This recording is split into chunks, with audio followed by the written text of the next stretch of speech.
Hi, I'm going to read an excerpt of The Castle of Otranto by Horace Walpole.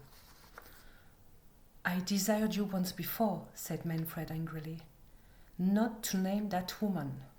From this hour she must be a stranger to you, as she must be to me. In short, Isabella, since I cannot give you my son, I offer you myself. Heavens, cried Isabella, waking from her delusion. What do I hear? You, my lord, you, my father-in-law?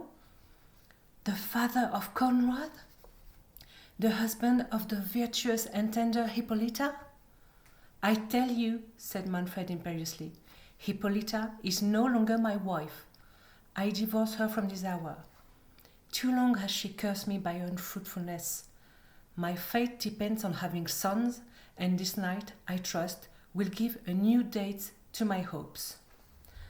At those words, he seized the cold hand of Isabella, who was half dead with fright and horror. She shrieked and started from him.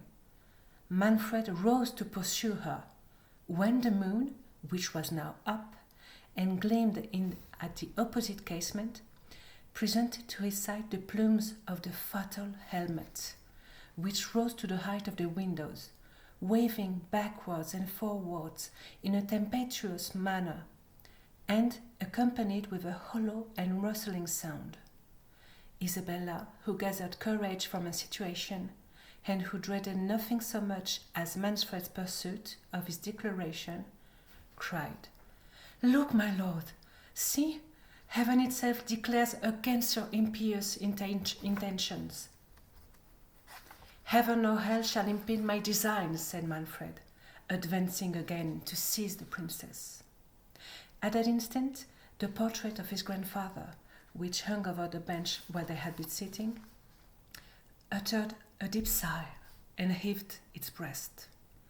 Isabella, whose back was turned to the picture, saw not the motion, nor knew where the sound came, but started and said, Oh, my lord, what sound was that? And at the same time made towards the door. Manfred, distracted between the flight of Isabella, who had now reached the stairs, and yet unable to keep his eye from the picture, which began to move, had, however, advanced some steps after her, still looking backwards on the portrait, when it saw it quit its panel and descend on the floor with a grave and melancholy air. Do I dream? Cried Manfred, returning. Oh, are the devils themselves in league against me? Speak, infernal spectre! Oh, if thou art my grandsire, why dost thou too conspire against thy wretched descendant, who too dearly pays for... Ere he could finish the sentence, the vision sighed again, and made a sign to Manfred to follow him. Lead on, cried Manfred. I will follow thee to the gulf of perdition.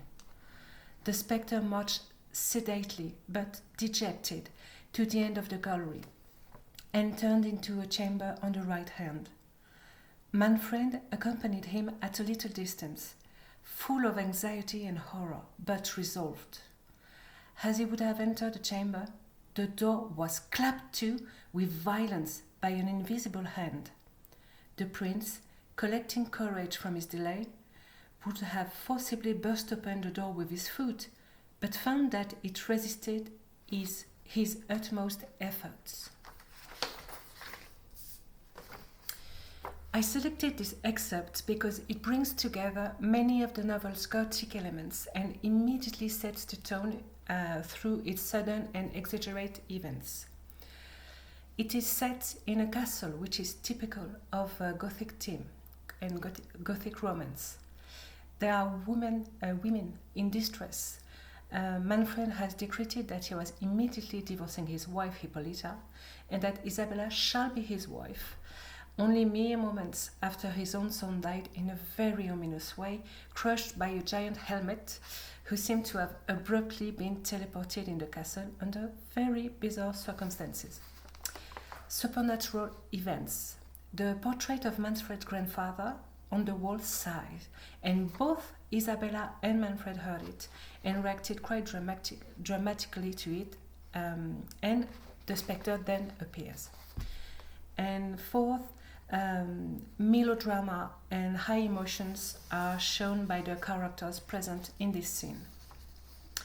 I encountered a few difficulties finding the right pacing while reading this excerpt aloud.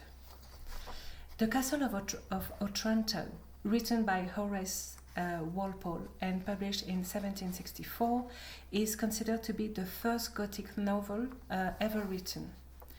We will examine in what way the obsessions with inheritance and the need to perpetuate bloodlines helps craft terror in the Gothic genre. The deep-rooted fears of the noble not having heirs to pass their title to in the 18th century was the perfect ground for Gothic romance to flourish. Manfred's hastiness to cast aside his loyal and doting wife, who is barren, the instant his son dies, is a reflection of the importance at the time of having an heir to pass on the title and estate. Women are, during that era, considered no more than glorified breeding stock, only useful when they can bear children, but only male ones. Only male ones truly matter, for they are the one inheriting land and perpetuating the family name. This can be seen in the phrase said by Manfred: "Hippolyta is no longer my wife, I divorce her from this hour. Too long has she cursed me," note the cursed me by her unfruitfulness. My fate depends on having sons, my fate. Manfred in this passage carelessly discards his wife without a care, hoping that a new virgin bride will give him a son. The duty of having a male heir casts a shadow on every noble family in the 18th century, for it is only male heirs or male distant relatives that can inherit. These civil laws even push some nobles to adopt non-blood relatives to escape the cursed fate of not being able to continue the line, which proves how desperate they were.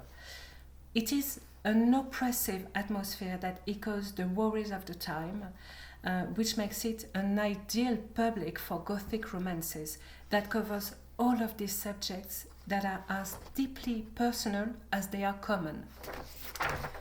How the anxieties of the era are made real in the forms of spectres, ghosts, curses, and dooming prophecies.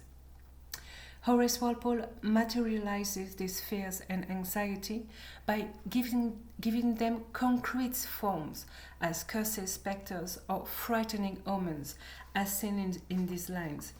The plumes of the fatal helmet, which rose to the height of the windows, waving backwards and forwards in a tempestuous manner, and accompanied with a hollow and rustling sound. Here, the rustling sound serves as an omen of catastrophe. The author's intention seems to be to unsettle the reader by setting a climate of unease with inexplicable events, which seem to represent the doom that would befall the characters if an union was not made to secure the line. In addition, we can also observe the use of the moving portrait of a long-gone relative as a menacing and disapproving presence in this passage. At that instant, the portrait of his grandfather, which hung over the bench where they had been sitting, uttered a deep sigh and heaved its breast, showing us a representation of the dramatization of the filial obligation to procreate and protect the family name. To conclude, to help craft terror in the Gothic genre, Walpole used the very real anxieties and fears of the era and shaped them into tangible and not so tangible forms. The blending of fantastical elements with common preoccupations helped put the reader into immersion. He was thus able to capture the interest and attention of a lot of readers because his story, The Castle of Otranto, felt both fantastical and disturbingly close to home. Thank you.